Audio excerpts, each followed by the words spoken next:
think the first one I want to ask you is describe how you felt when you first learned of your loved one's condition. At the beginning, I don't think there was really anything going through my mind other than you have a responsibility to get things done. I went into autopilot for a lot of that day. How has Joel's condition impacted your life? It's done a lot of things. It's shown me the kindness that is in humanity. It's shown me that even loving to the best of my ability and having the desire to protect and to care for and to honor and take care of my kids and my wife, I'm not the one who makes those decisions. What I felt was significance in who I am and what I do is a very small cog in the machine that God has for a plan for my son, that he's going to be who he is in spite of what I do and don't do, because God knows the type of man he wants him to be.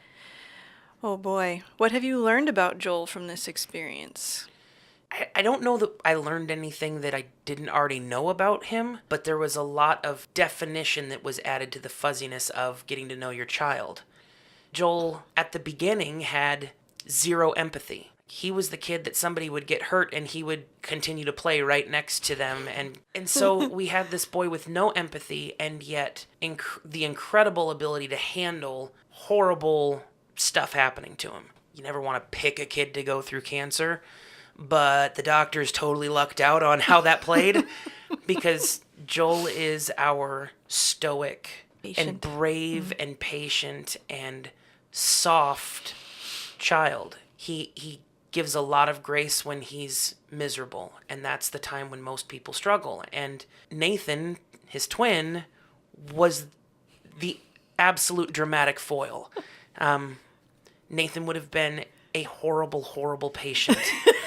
I remember when we went in on Valentine's Day to have the blood draw done, they could not find a vein on Joel. Joel hadn't yet started crying, but as soon as they put the needle in Joel's arm for the blood draw, the phlebotomist looks over and Nathan's at the foot of the bed in a chair, and he's just quietly has tears streaming down his face, and she said, "Are you okay?" And he's 5, and he looks at her and he goes, "You put a needle in Joel, I'm going to cry. It's what I do."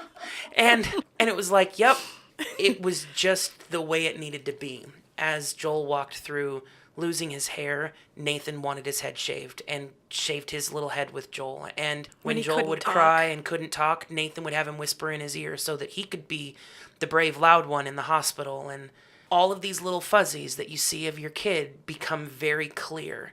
And I don't feel like I learned more. I just learned deeper what we already had as far as an idea of what their personalities would be. It was amazing to see a glimpse of the man he will be someday, I think. I think cancer definitely gave us that with all 3 boys. And you have been through that thing you thought you couldn't do, ever. And here we are. Yeah.